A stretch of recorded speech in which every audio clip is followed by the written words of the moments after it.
교수님 안녕하세요. 오래간만입니다. 네네네. 예. 얼마 전에 103살 생신을 마셨던데요. 그렇습니다. 예. 4월 달에 생신입니다. 참 좋은 계절에 태어나셨습니다. 예. 소감이 어떠세요? 예, 그런데 저는 이 생신을 맞는 달은 네, 일을 좀 많이 해서 봉사하고 싶었어요. 네, 생일잔치 하잖아요. 네네. 그래서 내가 생일잔치를 베풀어서 좀 많이 도와준 때가 4월이다 생각해서 네, 다른 달보다 일 좀 더 많이 했어요. 네. 2년 전 여기 광해원에서 뵀을 때나 지금이나 오히려 더 건강해지셨습니다. 모든 시간을 건강과 일, 네, 일에서 건강, 네, 거기만 요새 집중하고 있죠. 네. 윤석열 대통령이 정치 입문 당시 가장 먼저 찾아간 103세 철학자 김형석 연세대 명예교수. 분열을 통합으로 바꿔야 한다면서 국민 통합을 강조한 그는 윤 정부 1년을 어떻게 바라볼까? 1920년 평안북도 운산 출생.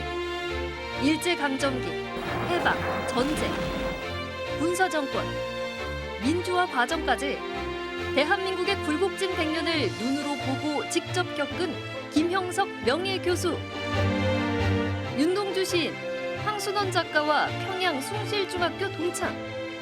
도산 안창호의 가르침을 받은 살아있는 유일한 제자. 시대의 인재를 길러온 100세 교육 철학자 김 교수는 깊은 사색과 날카로운 통찰력으로 대한민국의 현재를 진단하며 개선 방향을 제시해 왔는데 개선하는 게 다른 게 아니죠. 정치 방향을 바꿀 건 바꾸고 인사행정 제일 지금 저천하게 있는 거 아니 나 지지한 사람 내 사람 나하고 생각이 같은 사람하고 일하겠다 하면 실패합니다. 네. 생각이 좀 달라야죠. 김형석 교수가 바라본 대한민국의 현재와 미래 집중 분석합니다. 경제는 어렵고 정치는 여야 할 것 없이 시끄럽고 외교는 뒷말이 많고 우리 사회 전반이 어수선합니다. 지금 우리는 어떤 선택을 통해서 내일을 열어가야 할까요? 대한민국이 어려울 때 태어나서 지난 100년의 시행착오와 발전 과정을 지켜본 103세 철학자 김형석 교수 만나보겠습니다. 교수님 안녕하십니까? 네. 윤석열 대통령이 검찰총장 퇴임하고 정치를 시작하기 전에 처음 찾아간 분이 김형석 교수님이신데요. 네. 그때가 지금 2년 전이고 네. 윤석열 정부 취임 1년이 됐습니다. 네. 지난 1년 어떻게 보셨나요? 네, 그때 그분을 처음 배울 때에 이제 뭐 학교에 있으니까 여러 사람 좀 대하게 되는데 두 가지를 좀 느꼈어요. 네. 첫째는 검찰총장으로 이제 가득 찬 분이 아니고 마음에 그릇이 크면 빈자리가 있잖아요. 네. 생각보다 그릇이 크고 아직 빈자리가 남아있는 분이다. 그런 생각이 들었죠. 그런데 그게 아무것도 아닌 것 같지만 이제 우리가 선거 때를 쭉 보게 되면 여러 후보 가운데 저 사람은 이미 자기 그릇에 물이 가득 차 있기 때문에 그 이상의 다른 것을 우리가 기대할 수가 없다. 많죠. 그런 사람이 말이죠. 네네. 대부분이죠. 그런데 이번은 그 빈자리가 있었어요. 저 빈자리를 국민이 원하는 소망으로 채워지게 되면 정치에 나가도 괜찮을 것 같다. 그래서 제가 나라를 위해서 무슨 일을 하기는 이미 출발했으니까 주어진 일이면 사양하지 말고 정계에 나가 보라고. 네. 그래서 이제 권고를 한 셈이죠. 네. 그 빈자리가 지금 잘 채워지고 있습니까? 제가 보기에는 그분의 빈자리는 아직도 남아있는 것 같아서. 예, 네. 그런데 그 채워주는 사람이 누군가 하는데 방향은 자유민주주의라고 하는 게 확실해요. 근데 자유민주주의 그 자체가 항상 국민들의 요청에서 방향에 좀 변화도 올 수 있고 방법의 차이도 올 수 있지. 네. 그 이제 일부 선입관념에 빠진 사람 같이 이렇게 한 길만 가야 한다. 여길밖에 없다. 그게 없는 분이에요. 네. 예, 그러니까 채워지는 중이라고 생각하고 방향은 잃어버렸던 방향을 다시 찾았다. 네. 전 그렇게 생각하고 있습니다. 예. 윤 대통령 대선 후보 시절 그 교수님은 좌우는 공존하는 것이지 나뉘는 것이 아니다라면서 진보와 보수의 공존을 얘기했고 네. 또 대통령에게 중요한 것은 분열을 통합으로 바꾸는 것이다. 이 네. 점을 강조하셨잖아요. 네. 근데 하지만 대한민국은 여전히 갈등과 네. 대립이 난무합니다. 네. 이게 왜 바뀌지 않고 네. 어디에서 잘못된 거라고 보시는지요? 그 지금 제일 큰 문제는 그 분열을 이제 합하는 건데요. 제가 보기에는 친북 좌파적인 생각을 가지고서는 이걸 합할 수 없습니다. 없고 네. 우리가 흔히 이제 말하는 중도라든지 실용주의를 잘 말은 모릅니다만 그건 경험주의에 후하기 때문에 거길로 이제 가능한데 자유민주주의의 장점은 민관이 우리는 필요하면 그것도 받아들인다 그거고 네. 이쪽에서는 우리하고 다른 것 받아들일 수가 없다 하니까 이제 그 국민들의 의식구조, 정치 방향 그게 아주 깔려 있기 때문에 통합이 절대적인 책임이지만은 아직은 쉽게 되기에는 좀 시간이 필요하고요. 네. 국제적인 해결도 좀 있어야겠고요. 네. 예, 그렇게 한번 보는 게 좋을지 모르겠습니다. 예. 윤 대통령이 취임 이후 지금까지 민주당 이재명 대표를 만나지 않았습니다. 네. 지금이라도 야당과 대화에 나서야 한다고 보시는지요? 저 두 가지 큰 생각이 있는데요.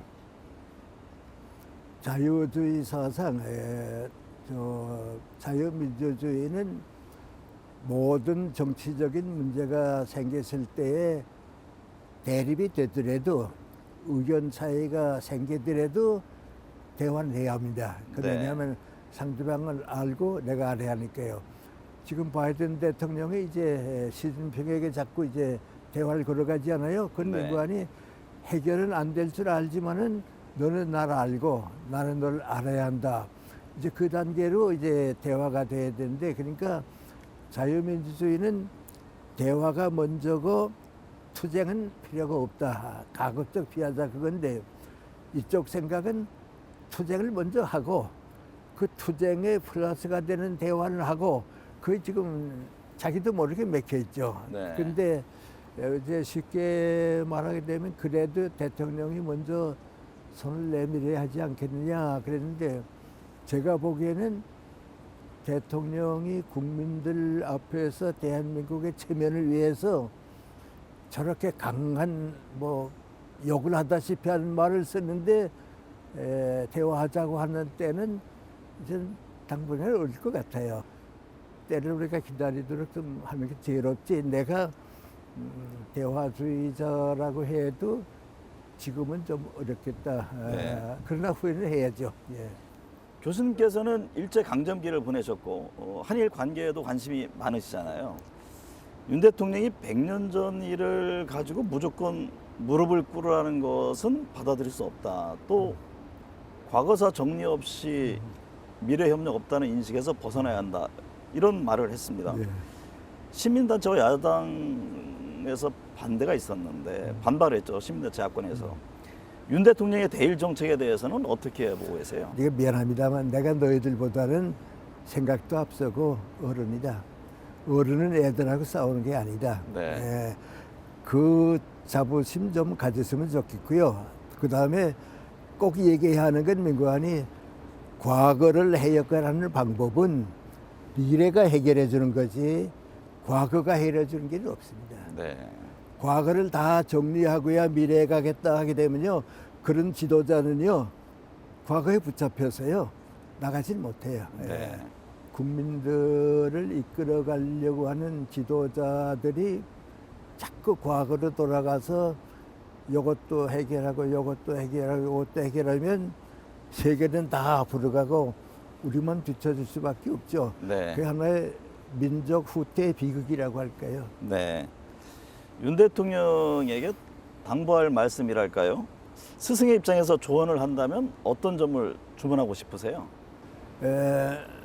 나는 지금 최선을 다하고 있다고 봐요. 그런데 지금 전까지 우리 국민의 한 사람으로서 걱정하는 건 여당, 야당을 다 포함해서 정치계에 저렇게 사람이 없었나. 아마 장관을 비롯해서 인재를 구하는 것이 너무 힘들 것 같아요. 그래서 그분이 잘못한다 하는 것보다도 인재가 너무 없을 것 같고요. 우리 윤석열 그 당시 이제 검찰총장이 끝났을 때 민관이 제일 중요한 것은 겸손해지고 받아들이란 말이죠. 네. 그런데 지금 보니까 그 대통령은 받아들일 자세가 있는데 주는 사람이 없는 것 같아요. 예. 그래서 네. 역시 후진 국가는 인재가 없는 것 같아요. 네. 좀 우리가 기다리고 있게. 단 한 가지는 국민을 위해서 내가 무엇을 할 것인가 하는 판단은 내릴 뿐이에요. 네. 나는 그분에게 장점을 맹고하니 우리 정권을 위해서, 나를 위해서보다는 자유민주주의와 국민을 위해서 이것이다 하면 할 사람이에요. 네, 네. 자기 뭐 명예는 하나는 내가 보기엔 그래요. 그래서 거기에 제일 희망을 아직 걸고 있죠. 내년 총선이 있습니다. 예. 교수님께서는 늘 정권을 위한 정치가 아니라 국민을 위한 정치를 해야 한다 이 점을 강조하셨는데요. 국민을 위한 정치를 하기 위해서 정치인들이 염두에 둘 점은 어떤 겁니까? 대통령이 되거나 뭐 정당의 대표자게 되면 현초원에 가게 돼요. 네. 다 가게 돼요. 네. 난 뭐라고 생각하는 거 아니? 현충원에 조국을 위해서 목숨 바친 사람들이 무슨 얘기하는지 들어라. 그 사람들이 무슨 얘기하는지 들어라. 네.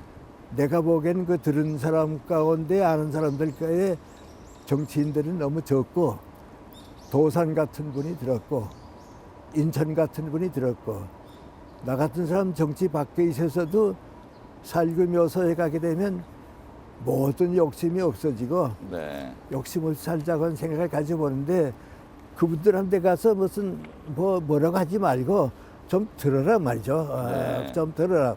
그래서 나는 제일 나게 싫어하는 건 민관이 대통령이 돼서 자기 인기 노리려고 하는 사람. 대통령이 됐으니까 좀 박수 더 많이 받고 싶어 하는 사람들. 그 사람은 반드시 그 사람 밑에 누가 가는 거 아니 또 이권 노리는 사람들이 가고 네. 정권 참여하는 사람들이 오거든요. 네. 네. 그래서 힘들 것 같아요. 네. 힘들지만은 이제 그 초심이라고 그럴까요? 네. 내일이 스승의 날입니다. 아 그래요. 예. 우리가 빠르게 경제 성장을 이룰 수 있었던 것도 높은 교육열 네. 덕인데요. 근데 요즘 학교 교육에 대해서 교사도 학생도 또 학부모도 만족하지 못하는 상황입니다. 교육자로서 현재 우리 교육 무엇이 문제라고 보세요? 첫째는 교육 방향이 확실하지 못합니다. 네. 그건 틀림없는데 확실하지 못한데 두 가지 때문에 그런데요. 하나는 잘못된 정치 이념을 교육에 도입하려고 하는 겁니다. 그 다음에 종교와 교육은 틀을 먼저 만들어 놓고 거기에 맞추는 사람을 뽑는 건 아닙니다. 나도 이제 우리 연세대학교니까 기독교 대학인데요. 네. 암만 기독교 대학이라고 해도 종교와 교육은 자유입니다. 종교와 교육은 자유를 줘야 합니다. 선택해야 하는 겁니다. 그런데 그걸 이제 선택을 안 하고 자꾸 이제 위에서부터 행정 규정에다가 맞춰 놓으려고 하니까 이제 어렵죠. 난 지금 우리 교육이 뭐니 교육부가 할 테니까 너희는 따라오라. 네. 그 기간이 너무 길었습니다. 가급적 교육은 교육자에게 맡기고 성공하는 교육을 다른 학교도 따라가게 해주고 이거 이제 첫째고요. 네. 두 번째는 이제 가장 이제 중요한 게 뭐니 절대로 벌을 주어서 교육을 잡겠다 하는 걸 하지 말라고. 네. 네. 예. 벌줄 사람이 누가 있냐고. 네. 그 박사의 목적인데 말이죠. 네. 이 두 가지만이라도 좀 다 지켜주었으면 질적으로, 양적 질적으로 달라지지 않나. 네. 교수님께서는 대한민국이 어려울 때 태어났습니다. 뭐 일제 강점기 해방, 6.25 전쟁, 군사 정권, 또 민주화 과정. 지금 빨리 변하는 디지털 시대에 살고 계신데요. 교수님도 지난 100년 동안 너무 빠른 시대에 적응하느라 참 쉽지 않았을 것 같다는 생각도 드는데요. 100년의 경험으로 볼 때 대한민국의 미래는 어떻게 전망하십니까? 우리 민족의 긴 역사를 통해 볼 때 누가 행복하냐? 그래도 우리가 행복합니다. 네. 뭐 음식물이나 옷이나 우리 그래도 우리가 행복하게 돼. 그럼 앞으로 우리보다 더 선진 국가의 나라들 가보게 되면 어떡하는가? 아주 우리 거기 갈 때가 있거나 말이죠. 그 질서 사회라고 이제 보는데 도덕과 윤리 사회죠. 그 우리에게 남아 있으니까 우리 시대를 넘게 되면 나는 행복해질 거라고 봐요. 네. 우리가 잘못하지만 않으면. 네. 남을 위한 고생이 결국은 내 인생을 더욱 풍부하게 하는 것이다. 이 점을 늘 강조해 오셨는데요. 김영석 교수님의 100년의 경험을 새겨서 보다 나은 대한민국을 만들어 나가는데 의기투합했으면 좋겠습니다. 언제나 건강하시고요. 오늘 함께해 주셔서 감사합니다. 고맙습니다. 예.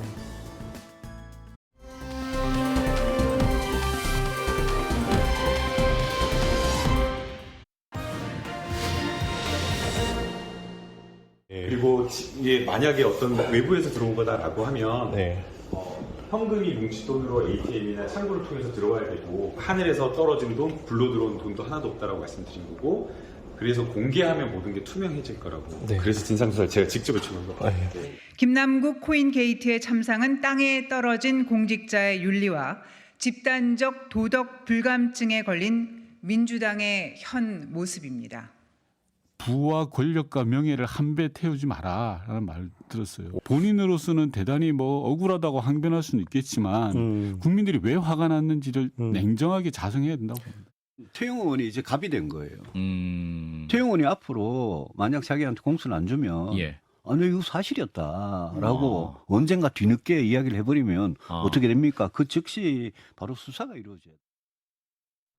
네, 정치권 현안 짚어보겠습니다. 최형두 국민의힘 의원, 전재수 더불어민주당 의원 나오셨습니다. 어서 오십시오. 네, 안녕하십니까. 네, 전 의원님, 거액 코인 부유 논란에 휩싸인 김남구 의원이 오늘 탈당을 선언했습니다. 본인 페이스북을 통해서 밝혔는데 오늘 민주당 의원총회에서 관련 사안에 대한 중간 보고 등이 예정돼 있었잖아요. 이게 탈당계 수리를 두고도 지금 논란인데 당 지도부가 탈당계를 수리할까요? 이 탈당계를 수리할 수밖에 없지 않을까 그렇게 생각을 합니다. 네. 일단은 최근에 이제 김남국 의원 코인과 관련해서 국민 평균적인 시각과 눈높이를 생각할 때 김남국 의원이 선택할 수 있는 정치적 선택지가 많지 않았습니다. 네. 그런 차원에서 당 지도부가 뭐 탈당계의 처리는 뭐 그렇게 뭐 선택할 수 있는 그렇게 여지가 다른 선택을 할 수 있는 여지가 별로 없습니다. 그런 네. 차원에서 아마 그렇게 처리가 될 가능성이 많고요. 다만 오늘 저희가 이제 심야 의총 또는 밤샘 의총이라는 이제 의총의 성격을 그렇게 규정을 했는데 의총에서 민주당의 쇄신책이 전반적으로 좀 논의가 되고 검토가 되지 않을까 그렇게 생각을 합니다. 네. 최영도 의원님, 김 의원은 잠시 떠나겠다는 표현을 했습니다. 국민의힘은 지금 탈당한 꼬리 자르기 아니냐. 그러면서 김 의원의 의원직을 사퇴해야 된다 이런 입장인 거죠. 스스로 김 의원 스스로나 또 민주당이 이 사태를 잘 판단해야 될 것입니다. 네. 지금 민주당의 지지율뿐 아니라 정치권 전체가 이 문제로 큰 국민적 의심의 대상이 되었습니다. 정치인들이라는 사람들이 저렇게 우리가 모르는 가상자산을 받아서 저렇게 돈을 불리는구나. 더구나 국회 회의 중에도 그 투자한다고 회의에 집중하지 않는구나라고 네. 할 정도로 되지 않았습니까? 그래서 이 문제는 우선에 그 김남국 의원 스스로가 이 문제에 대해서 소명을 다하고 결자 해지를 해야 되겠습니다만 아마도 이 파장이 역대로 보자면은 저 정도로 그치기 어려울 겁니다. 만일 네.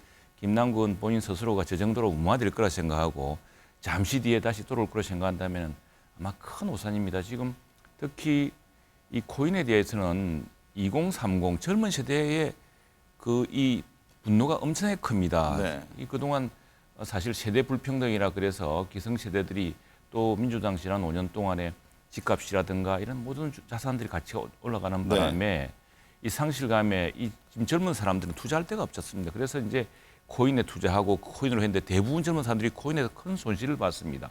그런데 이분은 코인에 큰 돈을 벌었다 그러고 네. 이 엄청난 분노를 저 스스로가 감당하기 어려울 텐데 잠시 떠나겠다는 말로 잠시 모면할 수는 없을 거라 생각합니다. 이 문제는 정치권 전체가 우선에 저희 당 스스로는 자진 신고하자, 다 혹시 있으면 다 스스로 밝혀내고 또 진상조사 저 코인 자체를 다 조사를 하자.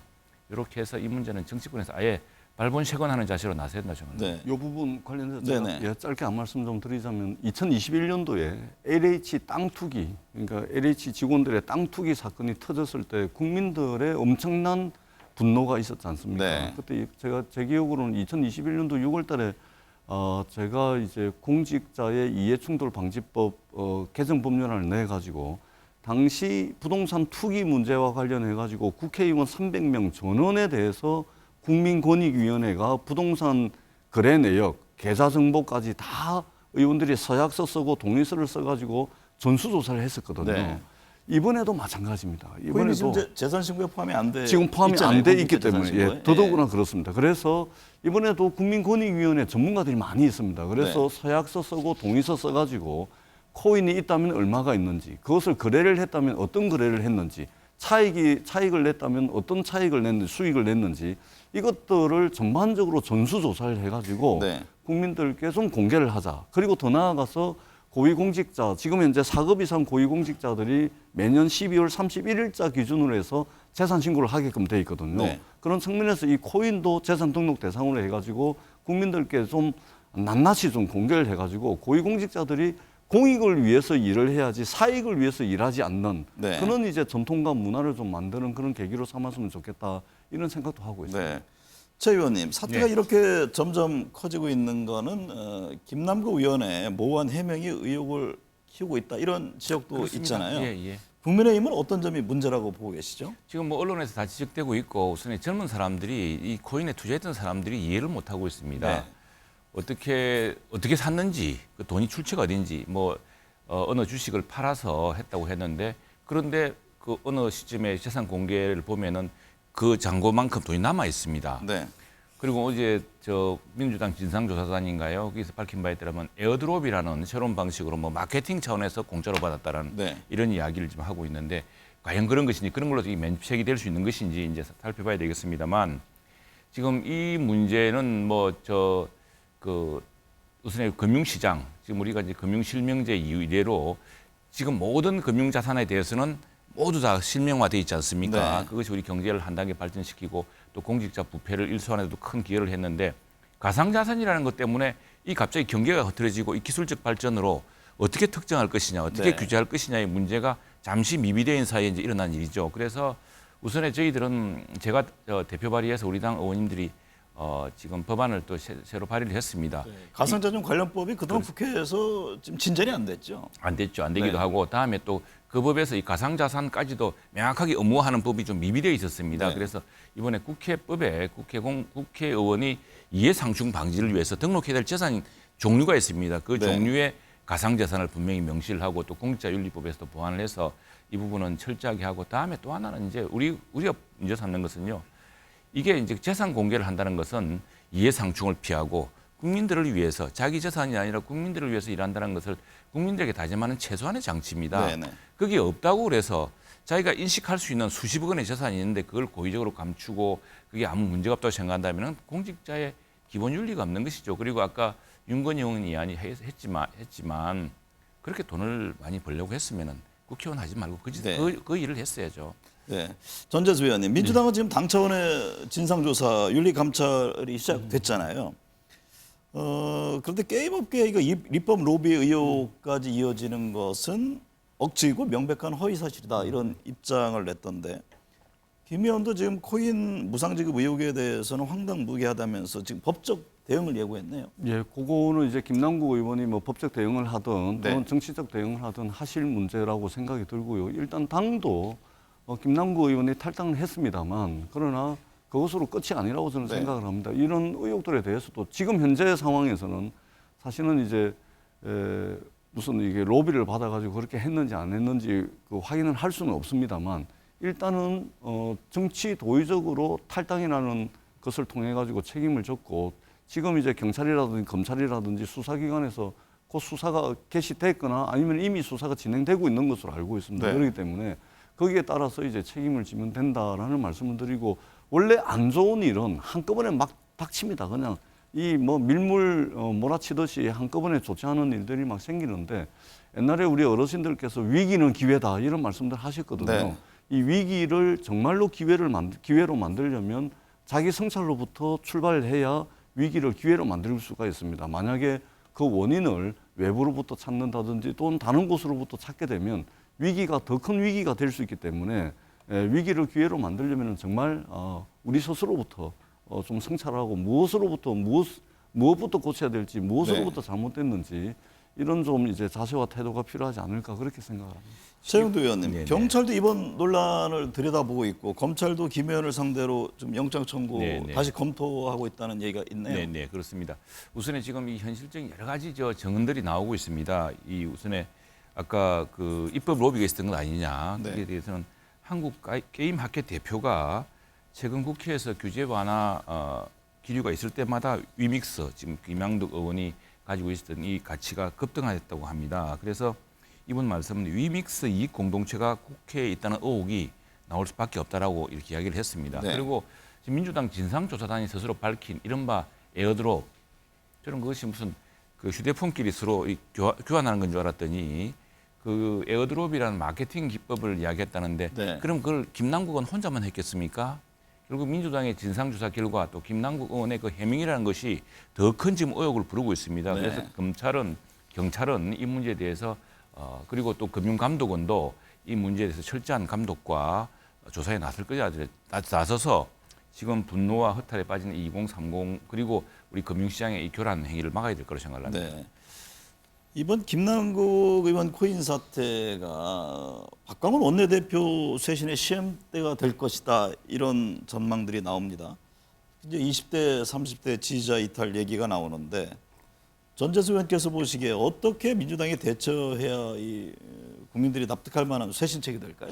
그러니까 이게 출구가 당장 이렇게 명확하게 보이지는 않습니다. 네. 그렇기 때문에 저희들이 오늘 심야의총, 뭐 끝장의총 또는 뭐 철야의총, 네. 밤샘의총 또 얼마 전에 예. 전당대회 돈부터 그렇습니다. 문제가 예. 불거졌잖아요. 그러니까 엎친 데 덮친 격으로 지금 이렇게 터지고 있기 때문에 저희들이 뭐 해결책, 쇄신책, 뭐 혁신안 이런 것들이 쉽게 생각해서 쉽게 도출할 수 있는 것이라면 저희들이 의총의 성격을 이렇게 아주 엄중하게 성격 규정을 하면서 하겠습니까? 네. 그만큼 당 내외 지금 처한 상황이 그렇게 녹록한 상황은 아니다. 굉장히 힘들고 어려운 상황이다라는 것을 반영을 하고 있는 것이고요. 오늘 저도 이제 부산에서 급하게 이제 일정을 끝내고 지금 서울에 올라왔듯이 많은 의원들이 오늘 저마다 여러 가지 고민들을 가지고서 의총에서 서로 머리를 맞대게 될 겁니다. 네. 그 과정에서 우리가 쇄신의 방향이라든지 또 이런 부분들 좋은 해결책이 나오지 않을까 그런 기대를 가지고 있고요. 네. 어떻든 이 손톱만큼이라도 좀 이 혁신안이 제대로 좀 나올 수 있도록 열과 성을 다하겠다는 그런 다짐의 말씀을 네. 이 자리를 빌어서 드리도록 하겠습니다. 네. 최영도 의원님, 네네. 이렇게 내부 비판의 목소리가 있는 가운데 김남국 의원에게 지금 지지자들의 후원 인증 릴레이가 이어지고 있다고 하던데 이에 대한 지적도 나옵니다. 네, 그렇습니다. 이게 이제 우리가 그만큼 정치가 이렇게 양극화돼, 정치가 극단적인 어떤 진영으로 네. 나뉘고 팬덤으로 나뉘어서 이렇게 하는 것인데 아마 이제 그렇게 하시는 분들도 이 진실을 알게 된다면 그렇게 안 하겠죠. 지금 아마 김남국 의원의 마주장 그리고 또 이 김남국 의원이 저렇게 허무하게 무너졌을 경우에 그렇게 거기에 대해서 그걸 감당할 수 있는 참 그동안 김남국 의원의 그런 코스프레에 아니 뭐 100만 원이 당장 이번 달에 목표는 100만 원이라는 것이라든가 뭐 또 운동화가 어떠냐 하는 그런 것들을 보면서 저 우리 세대에 저렇게 청렴하게 그러면서도 정치에서 우리 정말 시민들을 위해서 일하는 정치인이 있구나라고 네. 믿었던 시민들이 많지 않습니까? 네. 그 시민들로서는 그런 기대가 무너지지 않기를 김남국 의원의 말이 진실이기를 바라고 있겠죠. 그러나 시간이 지날수록 이런 문제가 백일하에 드러날 경우에 거기에 대해서는 그만큼 분노와 또 허탈도 클 거라 생각을 합니다. 네. 전재수 의원님, 민주당은 이런 가운데 윤석열 대통령 처가가 연루된 양평 공흥지구 특혜 의혹 수사와 관련해서 강한 톤으로 지적을 했던데요. 예. 어떤 점이 문제라고 보시는 겁니까? 그러지 않을 수가 없는 것이고요. 네. 그 김남국 의원의 문제는 이것은 당연히 수사기관이 수사를 하고 당이 책임져야 될 부분, 김남국 의원이 책임져야 될 부분 정말로 무겁게 책임을 묻더라도 그것과는 별개로 지금 대통령과 대통령 부인, 대통령 처가와 관련된 수사와 검찰 수사, 경찰 수사와 관련해 가지고 과연 지금 현재 지난 1년 동안 진행돼 왔던 야당과 야당 인사, 전 정부의 어떤 수사의 일관성, 공정성, 같은 기준과 잣대가 적용되고 있는지에 대해서는 많은 국민들이 의구심을 가지고 있습니다. 네. 예를 들면 공흥지구 같은 경우는요, 100% 공영 개발을 하게끔 돼 있다가 어느 날 갑자기 이게 민간 개발로 돌았습니다. 민간 개발에 말하자면 민간 개발을 하게 되는 그 회사가 윤석열 대통령 처가가 전부 다 연루가 돼 있는 것이고, 네. 그리고 이미 사업을 끝내야 될 시점이 지났음에도 불구하고 알 수 없는 이유로 그것이 연장이 된다든지, 또는 개발 부담금이 양평에서 진행됐던 개발 사업과 관련해 가지고 몇 년 동안 단 한 번도 개발 부담금이 부과가 되지 않았던 사례가 없는데 네. 유일하게 개발 부담금이 면제가 된다든지 여러 가지 의혹들이 있습니다. 그리고 그러한 일들이 일어났을 때 윤석열 대통령께서 당시 여주지청장을 하고 있던 그런 상황이었고, 그렇기 네. 때문에 일반적인 우리 국민들이 볼 때도 상당히 많은 합리적 의혹이 있음에도 불구하고 이것을 불송치 무혐의 처리한다. 이것이 과연 지금은 그동안 이제 야당과 전 정부에 대해서 수사와 기소를 했던 검찰, 경찰, 수사기관 입장에서 동일한 기준과 잣대를 가지고서 되고 있는지, 네네. 야당에 대해서는 여러 수백 번 압수수색하고 함에도 불구하고 여기에 대해서는 과연 단 한 차례에 제대로 된 압수수색이 있었는지, 이런 부분들에 대해서 야당으로서 문제 제기를 하지 않을 수가 없습니다. 그래서 네. 공정한 수사와 잣대, 이것이 과연 되고 있는지 이 부분에 대해서 강하게 의문을 제기할 수밖에 없다. 네. 이 말씀을 드리는 것입니다.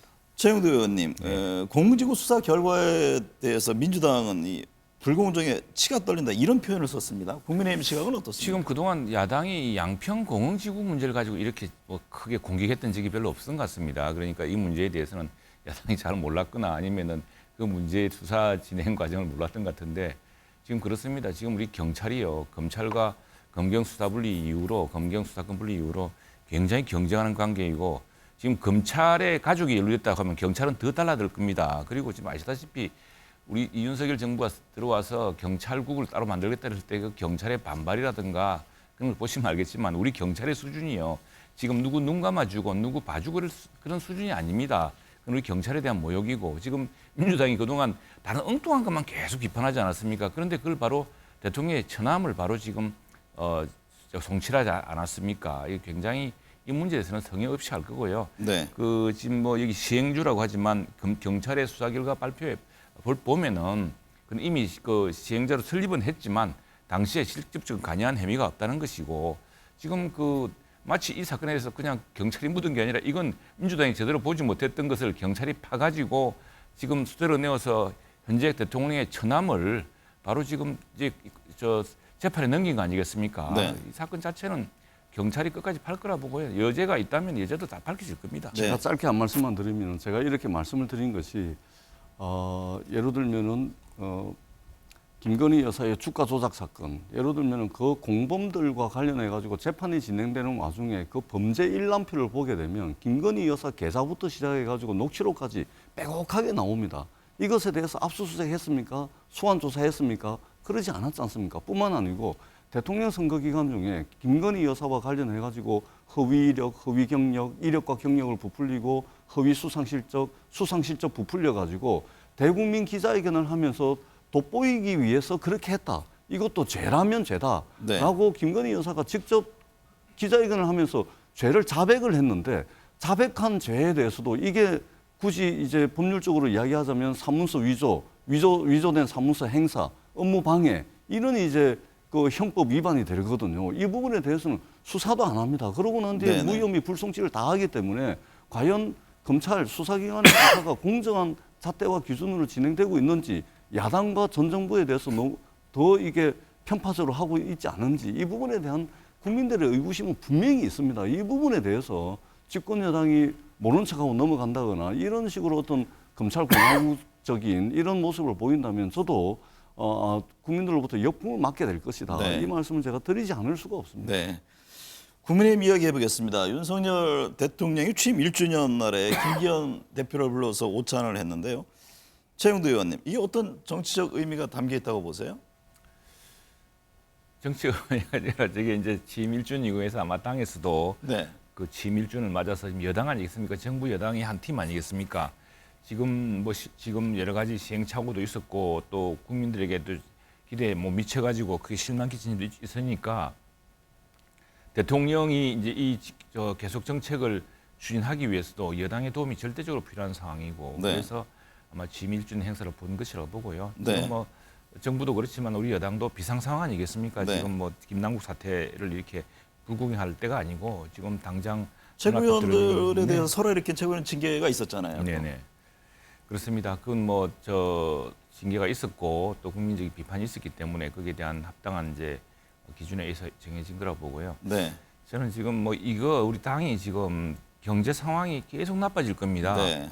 그리고 지금 지난 정부 이래로 누적됐던 한전 적자가 지금 폭증해가지고 지난번에 우리가 지난 5년 동안 올리지 않은 요금을 한번 올렸습니다. 네. 올렸는데 또 올리지 않으면은 한전이 큰 문제가 되고 이 한전으로 인해서 한전이 다시 적자를 보존하기 위해서 국채와 다름없는 수준의 채권을 발행하게 되면 이게 또 금융시장에 큰 이제 금리 인상 요인이 되어서 정말 심각한 상황인데 네. 이 와중에 여당이 정부를 도와서 또 야당과 협의를 해서 이 문제를 풀 수 있는데 전력을 하는 경제 민생 비상 대책위 체제로 전환하지 않으면 안 될 체제입니다. 더 네. 이상 이 최고위원 논란 문제라든가 징계 문제로 시간을 허비할 틈이 없다고 생각합니다. 네. 결국엔 경제가 중요하다. 이 그렇습니다. 말씀이군요. 예, 다시 경제입니다. 이제. 네.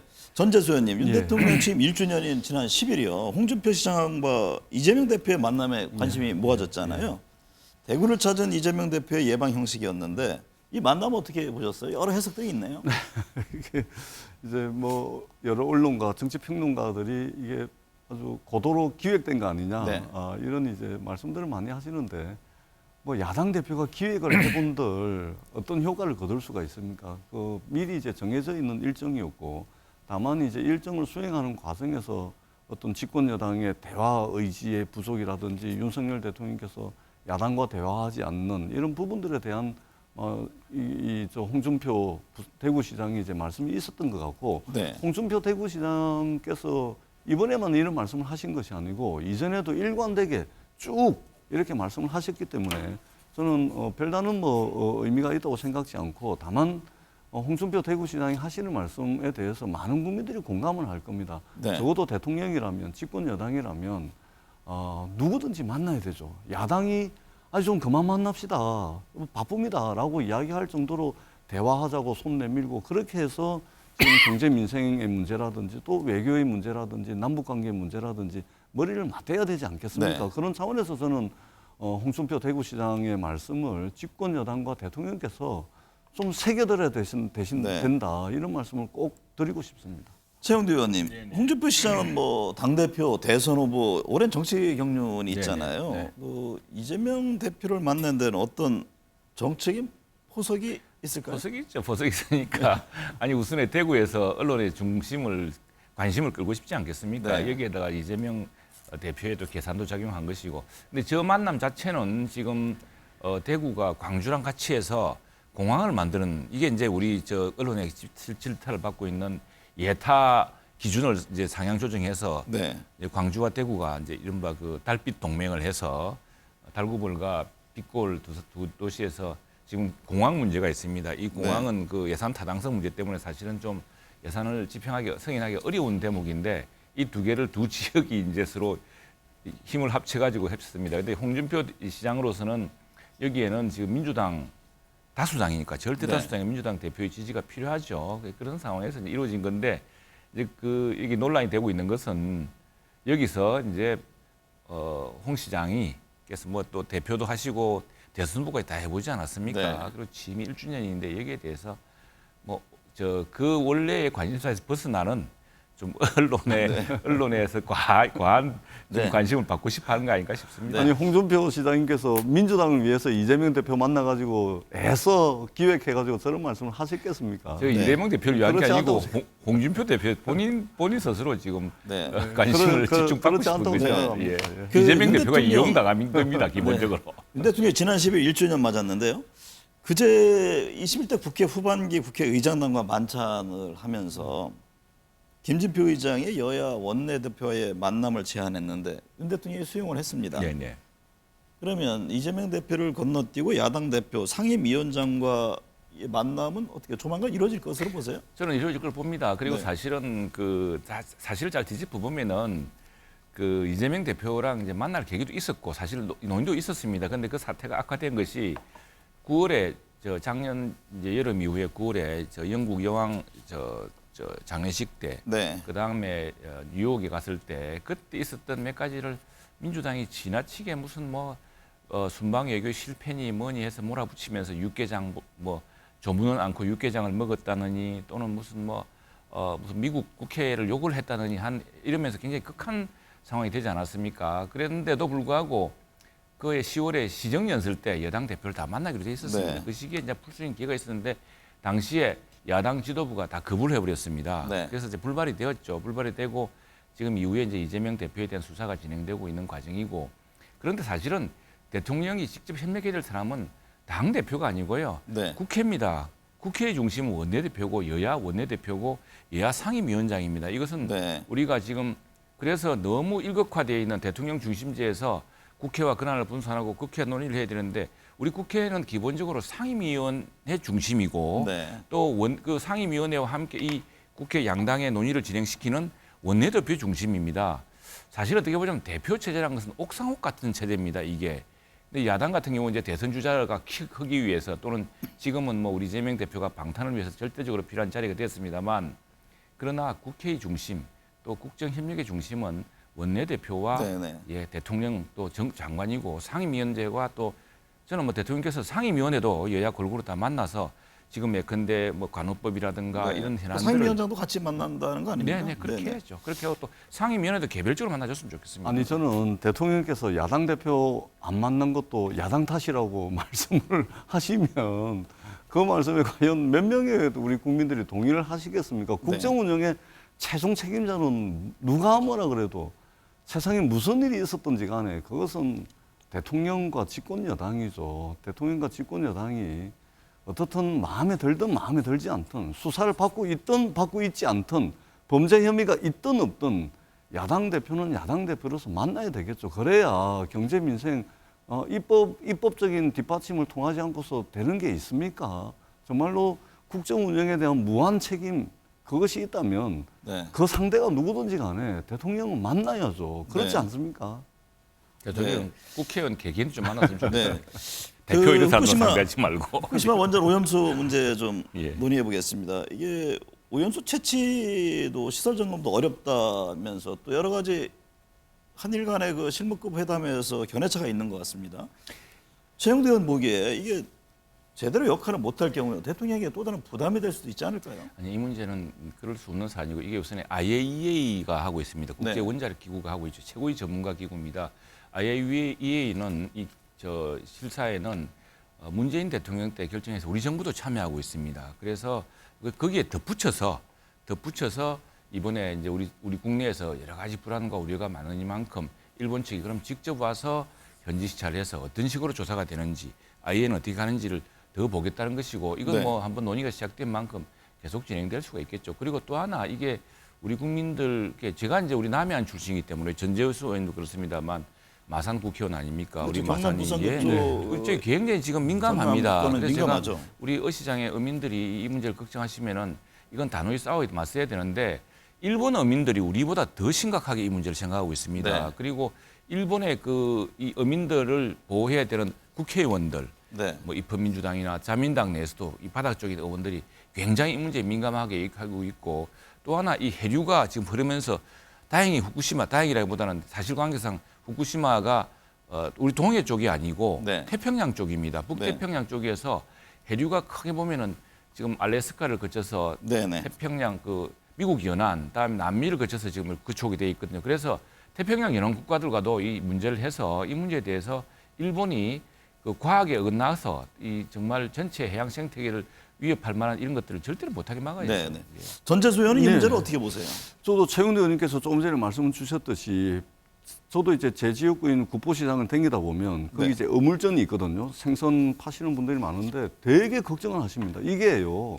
그냥 정치권에서 논쟁거리, 뭐 정쟁거리가 아니고 네. 실제 우리 국민들의 삶과 직결된 문제입니다. 그렇기 때문에 지금 우리 IAEA 말씀을 하셨는데 IAEA가 아니고요. 지금 태평양 도서 국가들이 있지 않습니까? 네. 지금 후쿠시마 원전 오염수 방류를 연기해 달라는 거 아닙니까? 일본의 어부들이 뭐라고 주장하고 있습니까? 방류 안 된다라고 이야기하고 있습니다. 네. 그렇다면 저는 우리 정부가 일본 정부에 요구하는 것은 시찰단이 아닙니다. 시찰의 국어 사전적 의미가 뭡니까? 둘러보는 겁니다. 둘러보는 거요. 네. 둘러볼 것이 아니고 과연 방류를 했을 때 해양 생태계가 안전한지, 과연 방류했을 때 우리가 먹는 수산물이 안전한지, 지금 후쿠시마 앞바다에서 잡히고 있는 우리가 즐겨 먹는 우럭이 네. 있지 않습니까? 여기서 네, 네. 무려 20배가 넘는 세슘이 검출이 되고 있는 거 아닙니까? 그런 측면에서 시찰단이 아니고 안정성을 평가하고 검증할 수 있는 검증단을 보내야 된다. 이것이 대한민국 정부의 의무다. 이렇게 생각을 합니다. 네. 오늘 두 분 말씀 감사합니다. 고맙습니다.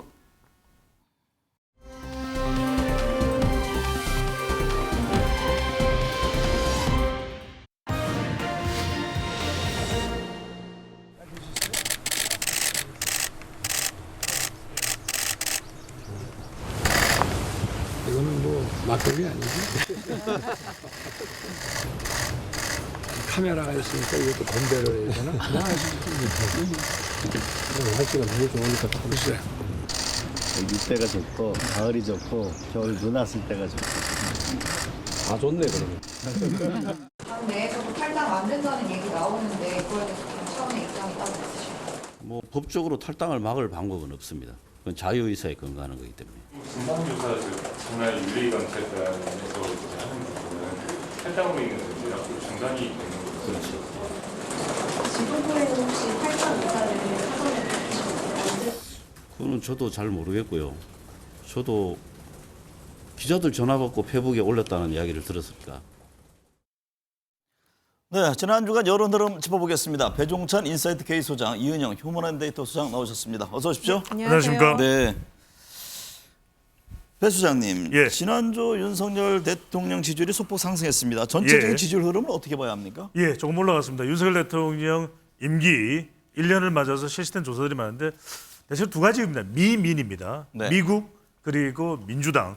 미국은 이제 미국 국빈 방문을 하면서 한미 동맹 강화 이 부분이 이제 강조되면서 지지층들이 좀 더 결집한 그런 결과가 나타났고요. 또 하나는 이제 중도층이나 또 응답자 중에서 중간지대에 있는 유권자들의 지지율이 조금 올랐다. 이건 대체적으로 민주당 김남국 의원과 관련된 부분이 뭐 MZ세대 상당히 큰 영향을 주고 있거든요. 네. 이 부분에 반사이익이 일부 흡수된 것으로 분석됩니다. 네.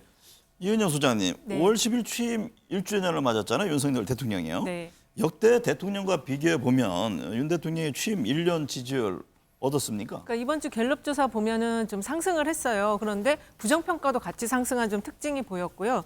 그리고 역대 대통령들과의 평가, 취임 1년 평가를 보면은 대체적으로 50%가 넘었는데 두 명이 이제 50% 안 된 대통령이 노무현 대통령, 거기는 탄핵 시기였기 때문에 25%였고, 그다음에 이명박 대통령이 34%여서 윤석열 대통령은 이명박 대통령보다는 1%포인트 상승을 했지만 전체적으로 8명 중에서는 하위에 들어간다 이렇게 정리할 수 있겠고, 네. 분야별 평가도 지난주에 많이 나왔는데요.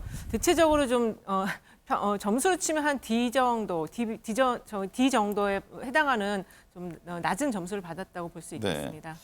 배 소장님, 방금 네. 이제 이은영 소장님 말씀하셨듯이 예. 갤럽 조사에서 윤 대통령에 대한 긍정 평가가 상승했지만 부정 예. 평가도 올랐잖아요. 그렇습니다. 근데 특히 서울 지역에서 이 부정평가가 17%포인트 상승했다고 하는데 예. 어떤 특별한 요인이 있습니까? 그 갤럽 조사에서 이제 지역별로 볼 때 부정평가가 더 올라간 곳이 있는데 서울이 가장 큰 문제입니다. 왜냐하면은 서울은 윤석열 대통령이 지난 대선에서 당선되는데 결정적인 지역이 서울이거든요. 네. 그러니까 전체 30만 표 이상 앞서면서 서울에서 30만 표 이상 앞서면서 0.73%포인트라도 이길 수 있는 동력이 됐던 곳이 바로 서울인데 서울이 그렇게 되는 이유는 두 가지로 봐야 됩니다. 경 또 중입니다. 네. 경중이 되는 이유는 경은 경제죠. 특히 이제 지난 대선 때도 이 한강 라인을 윤석열 대통령이 윤석열 후보가 많이 득표를 했던 이유는 바로 부동산이거든요. 네. 근데 부동산 관련된 이슈가 지금 서울에서 신통치 않다. 여의도 개발이 됐든 마용성 노도강 재건축이 됐든 이 부분이 신통치가 않다. 또 하나는 대체로 서울 지역이 중도나 또는 무당층이나 MZ세대 중간지대 유권자층이 많은 편입니다. 네. 이들의 지지율을 제대로 확보하지 못하고 있다. 이렇게 해석을 해봅니다. 이은영 소장님, 갤럽에서는요 민주당과 국민의힘 지지율이 전주와 동일했지만 NBS와 에이스 리서치 조사에서는 민주당 지지율이 하락한 것으로 나타났습니다. 네. 이 김남국 의원의 코인 논란이 영향을 준 건가요? 예, 아무래도 민주당은 그 김남국 의원의 그 가상화폐 논란과 그다음에 돈봉투 여기 같이 지금 묶여가지고 그 이제 좀 하향세를 타는 흐름을 보여줬는데요. 네. 그래도 그 이 두 개의 그 파장 효과에 비하면은 당 지지율이 그렇게 아주 큰 폭으로 빠지진 않았다. 세대별로는 좀 빠지긴 했지만 아직은 그 29에서 32 정도의 그 사이에 그 위치를 지금 차지하고 있고요.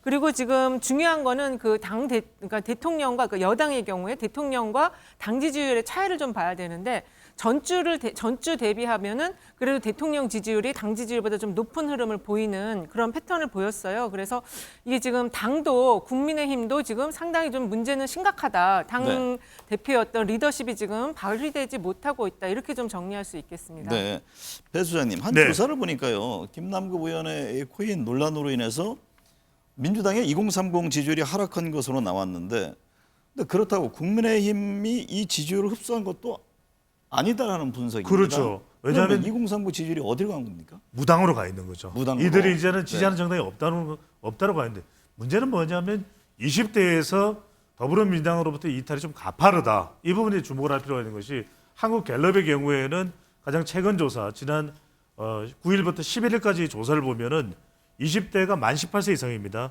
19%예요. 네. 그러니까 채 20%가 되지 않는다.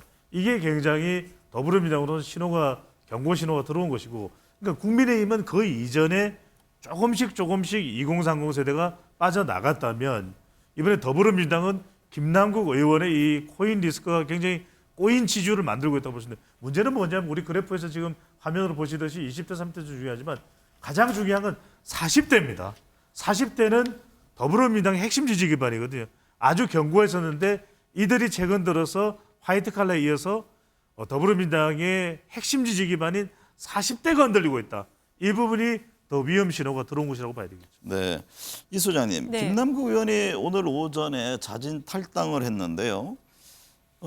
김현 코인 의혹으로 마음 돌렸던 2030 지지율 네. 민주당 다시 회복할 수 있을까요? 일단은 그 지난주 조사를 보면은 갤럽에서는 20대, 30대 지지율이 큰 폭으로 하락을 했는데 또 6일에서 8일 있었던 에이스 리서치 조사를 보면은 민주당은 4.3%포인트 하락했지만 20대, 40대에서는 또 상승을 했어요. 그래서 이 가상화폐라는 주제가 20, 30대에게 꼭 그 부정적인 영향을 주는 주제만은 아니다. 다만 이제 그 김남국 의원의 이 초기의 설명 과정이 좀 약간 거짓말 해명 비슷하게 지금 이제 넘어가면서 그래서 그 탈당까지 이어지는 지금 흐름으로 왔는데, 사실 이 부분을 잘 좀 정리하고 그리고 소명이 정확하게 이루어진다면 이렇게 지지율의 회복이 더 큰 폭으로 떨어지는 거는 좀 막을 수 있지 않을까 이런 생각이 듭니다. 네.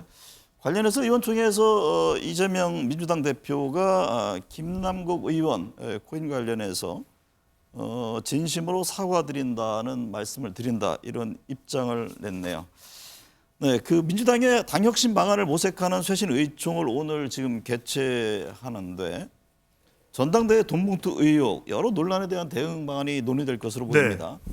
지금 이 시점에서 민주당은 어떤 대응이 필요하다고 보세요? 아주 파격적이어야 돼요. 네. 그러니까 지금 당장의 돈봉투가 됐든 또는 김남국 의원의 이 코인 리스크가 됐든 이걸 뭐 진상규명을 당 자체에서 하기는 어려울 겁니다. 하지만 중요한 것은 결국 세 가지로 귀결됩니다. 3건입니다. 네. 하나는 처벌건, 두 번째는 이 당원건, 세 번째는 공천건입니다. 그러니까 10,000원이 아니라 1,000원을 받아도 코인과 1,000원만 연루돼도 처벌건 강력하게 발휘하겠다. 네. 당원건 박탈해버리겠다. 그 다음에 공천 안 준다. 이 부분을 상징적으로라도 아주 강력하게, 아주 명백하게, 아주 파격적으로 네. 새 신안을 내놓을 때가 되는데 이게 마치 이 솜방망이 형태로 진행이 돼서는 안 된다는 겁니다. 왜냐하면 탈당을 했는데 탈당이라는 것은 당으로 되돌아오지 못할 각오를 하고 해야 되는 게 탈당이거든요. 그런데 불과 얼마 있다가 탈당을 하는 의원이 자기 스스로 내가 이제 복당할 것을 염두에 두고 탈당하면 이건 있어서는 안 되는 네. 일이죠. 이런 부분에 완전히 선을 긋는 그런 파격적인 조치가 필요할 것으로 보입니다. 방금 이제 속보로 전해드렸듯이 이재명 대표가 김남국 의원 코인 관련해서 진심으로 사과 입장을 냈고요. 또 그런 얘기를 했네요. 세부적인 정책이든 대책이든 방안을 충분히 논의하고 토론해서 국민들이 납득할 만한 기대할 만한 대안을 도출해내는 의중이 돼야 된다. 이런 입장인데 네. 이은영 소장께서 보시기에 현재 민주당은 어떤 쇄신안이 필요합니까? 그러니까 이게 이제 개인적인 일탈의 부분과 그다음에 이제 제도적으로 국회의원들이 해야 될 일을 하지 못한 거, 그리고 당이 그것을 관리하지 못한 거 두 개로 좀 나눠서 봐야 되겠는데, 가상화폐 부분으로만 본다면 이게 사실 한 2, 3년 전에도 거래소 폐지 관련해서 굉장히 논란이 됐던 사안인데 네. 지금 그거를 국회의원들이 입법의 과정에서 처리하지 않았기 때문에 개인의 일탈까지 이루어진 이 부분에 있어서는 지적을 하지 않을 수가 없습니다. 그래서 지금 아까도 배 소장님 말씀하신 것처럼 굉장히 아주 파격적인 그 어떤 대응이 필요한데 가장 중요한 거는 지금 현역 교체율이 상당히 높다라는 점도 민주당이 감안을 해서 어떤 그 이제 새로운 이제 곧 총선이 다가오니까 그런 부분에서 그 현역 의원을 어떻게 이제 그 경선을 통한 어떤 새 인물로의 교체 이 부분도 네. 접근하는 것이 중요하다고 생각이 듭니다. 국민의힘 좀 살펴보죠. 이은영 소장님. 네. 일단 설화와 논란을 일으킨 김재원 최고위원에게 당원권 정지 1년, 태영호 의원에게는 당원권 정지 3개월 처분을 내렸습니다. 네. 두 의원에 대한 징계 여론은 어떻게 나타나고 있습니까? 일단은 이 당원권 처분과 관련해서 태영호 의원이 조금 더 설화가 심각하다라고 보신 분들이 많은데 징계는 조금 더 약하게 지금 느껴지는 상황이 나왔거든요. 근데 그 이유가 최고위원직을 사퇴했냐 안 했냐에 따라서 징계 처분이 달라진 것이다라고 얘기를 하고 있습니다. 그래서 지금 민주당도 상당히 심각하지만 국민의힘도 어떤 이 당원 그러니까 그 국회의원 소속 국회의원들에 대한 징계 처분에 있어서도 좀 불공정한 모습이 일어나고 있다라는 생각이 들고요. 그리고 일각에서는 또 김재원 의원이 이렇게 그 좀 탄압을 당으로부터 좀 상당히 강한 탄압을 받는 모습을 연출하면서 무소속 출마를 고려한다라는 이야기까지 나오고 있어서 네. 이게 너무 좀 자기 이해 중심적인 국민을 생각하지 않고 자기 이해 중심적인 어떤 행동을 하는 것도 좀 처벌의 하나의 항목에 넣어서 좀 같이 그 부분까지 반영한 처벌이 이루어져야 될 것 같습니다. 네. 배 소장님, 네. 태영호 의원이 최고위원회에서 자진 사퇴하면서 이제 지도부 다시 재정비를 해야 되잖아요. 그렇습니다. 네. 관련해 김기현 대표의 리더십이 시험대에 올랐다 이런 분석들이 나오는데 윤 대통령 취임 1주년에 김 대표를 불렀습니다. 네. 심을 실어주는 듯한 모양새라는데 김기현 대표의 리더십 총선 앞둔 당에 중요하지 않습니까? 그렇습니다. 그러니까 윤석열 대통령과 김기현 대표가 만났는데 여기서 중요한 것은 윤석열 대통령도 그렇고 또 김기현 대표도 대통령과 그런 부분이 조율되든 조율되지 않든 네. 독자적인 이제 이 당 대표로서의 경쟁력을 갖춰야 되는 것이죠. 그게 네. 윤석열 대통령과 맞서라는 이야기도 아니고 윤석열 대통령의 썬소리를 많이 해야 반대하는 목소리를 내야 당 대표로서 입지가 단단해진다는 이야기도 아니고 핵심은 첫 번째로는 당 혁신입니다. 네. 그래서 김기현 표 국민의힘은 어떤 정당인가 그걸 도대체 알 수가 없기 때문에 김기현 표 브랜드가 뿜뿜하지 않는 이유거든요. 당 입장에서 대통령실에 할 얘기는 해야 된다 이런 그렇죠. 지적인 거죠. 그런데 그것도 조화롭게 할 수가 있다는 것이고 네. 두 번째는 뭐냐면 지금 일단은 여소야 되면 계속해서 이 법안이 통과되는 부분에 대해서 또 대안이 필요합니다. 왜냐하면 서로 힘겨루기를 할 수 없는 거예요. 그렇다면 이때 좋은 경쟁력과 또 이 여론의 지지를 얻어내는 방법 그러면 국민의힘의 대안은 뭐냐? 네. 간호사법에 대해서 양곡관리법 더 그런 좀 더 설득력 있는 대안을 만들어내는 이 정책 경쟁력도 있어야 될 것이고요.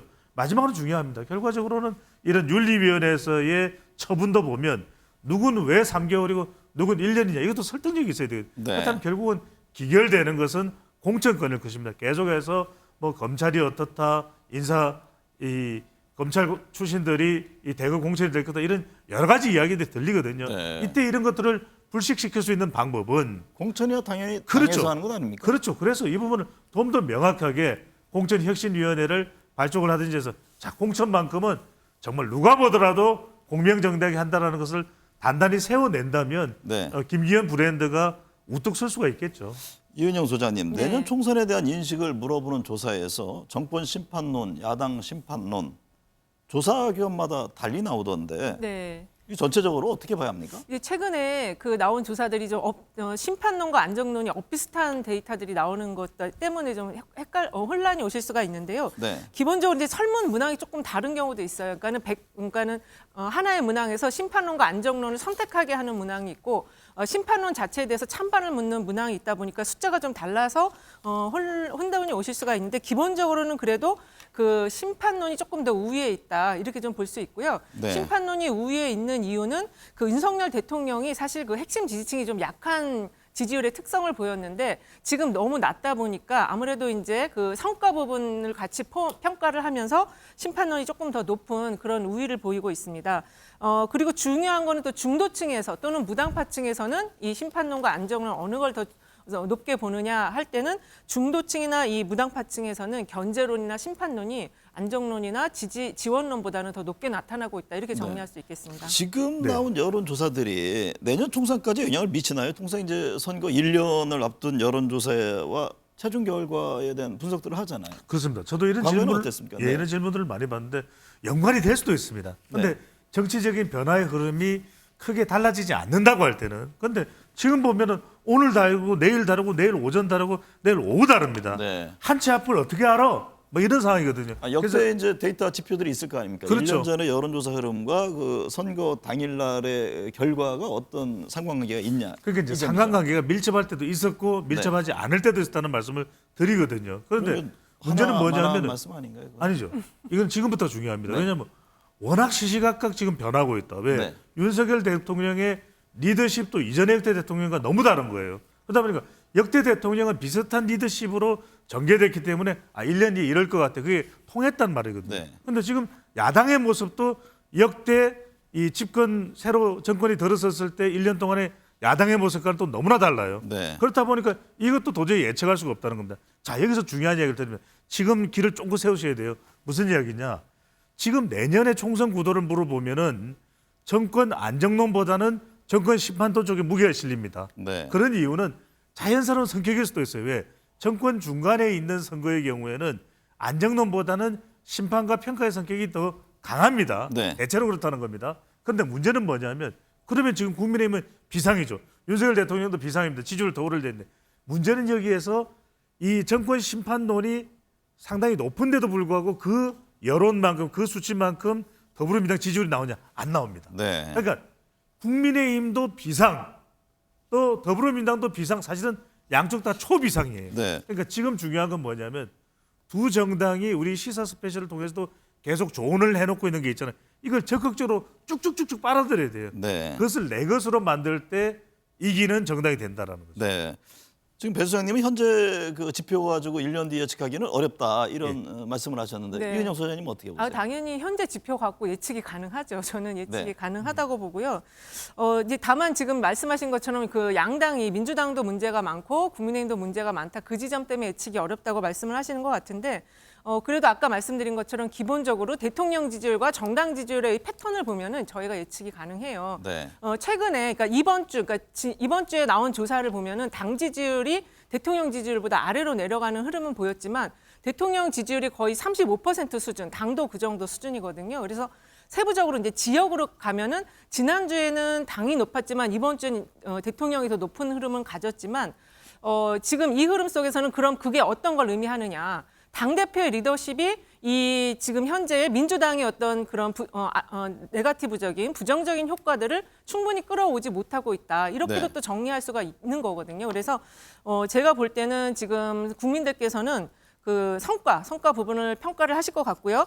이게 1년 평가 말고 6개월, 그러니까 취임 6개월 때 평가를 한번 본다면은 그때 가장 그 잘 못하고 있다고 말한 부분이 경제 분야였어요. 경제가 21%밖에 긍정 평가를 못 받았거든요. 네. 근데 지금은 이제 외교거든요. 그러니까 결국 외교는 경제와 같은 걸로 지금 국민들이 보시기 때문에 그래서 저는 내년 총선은 여당이 굉장히 좀 불리하다 이렇게 보고 있습니다.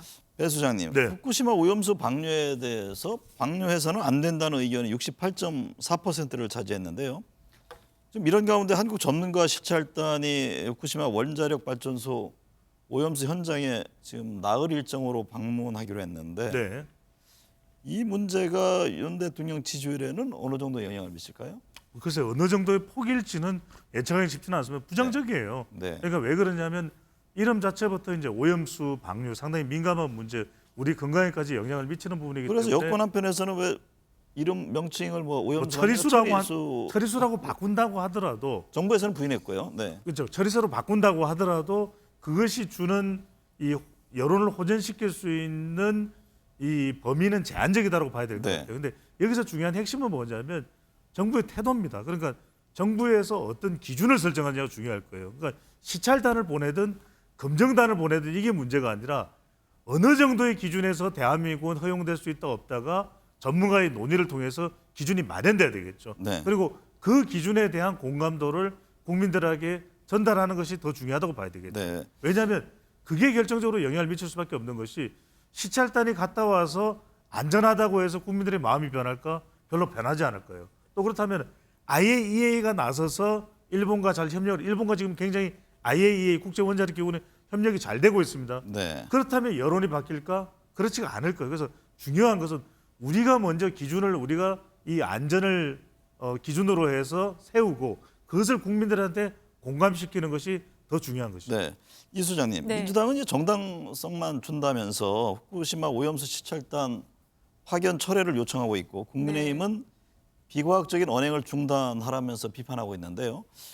이 문제가 어떤 국민들 전체적인 또 여론 흐름에 영향을 줄 수 있을까요? 그러니까 민주당이 저렇게 얘기하는 거에는 데이터에 기반한 자신감이 있기 때문이거든요. 최근에 이제 한일 정상회담이 있었고 한미 정상회담이 있었는데 그 1주년 그 여론조사를 전체적으로 보면은 한미 정상회담에 대한 평가는 반반이에요. 근데 한일 정상회담, 특히 셔틀 외교까지 포함된 그 한일 정상회담에 대해서는 성과 없다라는 의견이 훨씬 더 높습니다. 네. 그러다 보니까 이 후쿠시마 오염수 처리에 대해서 특히 지금 성일종 의원, 여당의 정책위 의장을 했던 성일종 의원이 오염수를 처리수라고 이야기하자라는 말까지 나오다 보니까 국민 정서상으로 이거는 받아들일 수가 없는 거라서 그 오염수 처리 방출에 대해서 반대 의견은 그 훨씬 더 높아요. 한일 정상회담 평가보다 훨씬 더 높기 때문에 그래서 이거는 어떤 그 각자 각 당의 이해에 기반한 논리를 펴기보다는 실제 국민 여론을 파악을 하시고 거기에 맞는 해법을 제출을 하시지 않으면 이거는 앞으로 더 커진다. 왜냐하면 이게 생계와 관련된 이슈이기 때문에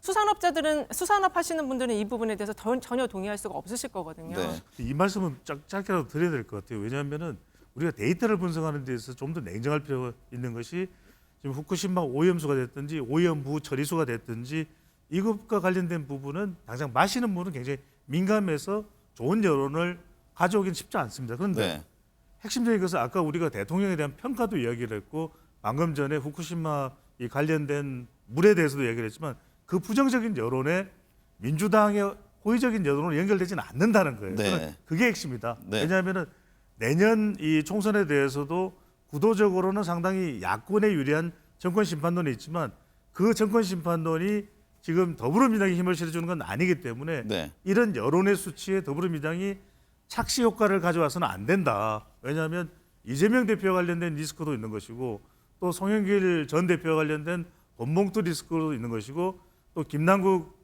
의원의 코인 리스크 첩첩산중이거든요. 이걸 어떻게 하면 헤쳐나가야 될지 생각을 해야 돼. 국민의힘도 마찬가지입니다. 다른 정당이 못하니까 내가 이걸 얻겠지 하는 생각은 버려야 돼요. 배 수장님, 지난번 이재명 대표와 홍준표 대구시장 만났잖아요. 두 사람의 회동 여러 복선이 깔려 있다고 봅니까? 그렇죠. 양쪽 다 서로에게 윈윈된다고 봤겠죠. 왜냐하면 이재명 대표는 또 고향이 안동이니까 대구 경북을 찾아서 홍준표 이 시장이 직전 이 대선 후보 경쟁까지도 했던 사람들이니까 경선에서 나는 이렇게 소통한다라는 이미지를 이재명 대표는 심을 수 있는 것이고 또 한편 홍준표 시장은 봐라 적어도 야당의 대표가 나하고 이야기할 정도로 나는 대선 후보급의 정치적인 무게감이 있는 인물이다. 이런 서로 간의 존재감을 부각시키는데 윈윈하는 전략이라고 또 봐야 되겠죠. 유승민 전 의원뿐만 아니라 최근에는 지금 안철수 의원도 당내 현안에 대해서 목소리를 내고 있잖아요. 이게 총선을 염두에 둔 건지 아니면 대선까지 염두에 둔 건지 어떤 해석이세요? 일단은 대선 가기 전에 총선이 중요하니까요. 네. 총선을 이기면 대선도 승리할 가능성이 높은데 제일 중요한 거는 지금 이 최근에 대구 경북 지역에서 대통령 지지율 긍정평가 부정평가가 좀 흔들렸었거든요. 네. 그래서 아마 그 타이밍을 보고 아주 시기 적절한 때 이재명 대표가 대구 경북 지역에 대구 지역을 방문한 그런 그 회담이 있었던 것 같습니다. 사실 지금 최근 그 1주년 기념 여론조사에서 보면은 영수회담이 필요하다라는 의견이 60%가 넘게 나왔어요. 네. 그래서 대통령께서는 지금 이제 취임 1주년 여론에 대한 성적표가 이렇게 안 좋은 상황이니까 이거와 관련해서 영수회담도 한번 그 국정 운영의 어떤 변화 속에서 그 검토할 필요가 있다. 그거를 만약에 하게 될 경우에는 제가 볼 때는 상당히 좀 지지율 상승 효과가 있을 것으로 좀 보여지거든요. 앞서 두 분 이제 무당층 비율이 증가하고 있다 이런 여론조사 저희들 몇 주째 진단을 했잖아요. 근데 각 진영에서 그러면 새로운 신당 관련한 주목할 만한 움직임이 있을 것이냐 이 부분에 대해서는 견해가 다르네요. 저는 부정적입니다. 왜 그러냐면은 이 무당층이 늘어나는 것이 기존 정당의 혐오에 따라서 지지하는 정당의 어떤 정치 혐오가 늘어난 것이지. 그럼 새로운 정치 세력에 대한 기대감이냐? 그건 아닌 것으로 보입니다. 네. 새로운 대안도 없고 이미 2016년 제3정당도 있었고 그 이후에 또 창당하는 정당들의 경험을 한 우리 국민들은 너무 지금 이 정당으로는 안 되겠다. 굉장히 그에 대한 혐오가 극심한 상황이지만 그렇다고 해서 뭔가 새로운 정당에 대한 기대감이 있느냐? 그것도 아닌 굉장히 정말 실망한 상태라고 봐야 되겠죠. 이은영 소장님은 어떤 전망이세요? 최근 그 진보 정당의 일부 세력들이 그 금태섭 의원이 추진하려고 하는 제3지대 정당과 같이 좀 뭔가 보조를 맞추려는 흐름이 있었어요. 근데 제가 주변에도 이렇게 확인을 해보니까 상당히 평이 안 좋더라고요. 그래서 지금 저도 그 양당 체제가 좀 다음 총선에서 계속 이어질 것 같습니다. 이번 한 주 특히 눈여겨봐야 될 건 어떤 겁니까? 결국에는 김남국 의원 탈당에 대한 어떤 정치적 반응이 나오는지 그거 아직까지 크게 목소리는 나오지 않고 있는데 뭐 태영호 또 김재원 이 최고위원들에 대한 이 처분에 대해서 어떤 여론이 형성될지가 중요할 것으로 보입니다. 이은영 소장님은? 근데 혹시 김남국 의원 이 처리 부분이 지금 제명까지 의원직 사퇴까지 요구하는 상황이어서 이걸 좀 잘 정리하는 게 필요할 것 같습니다. 네.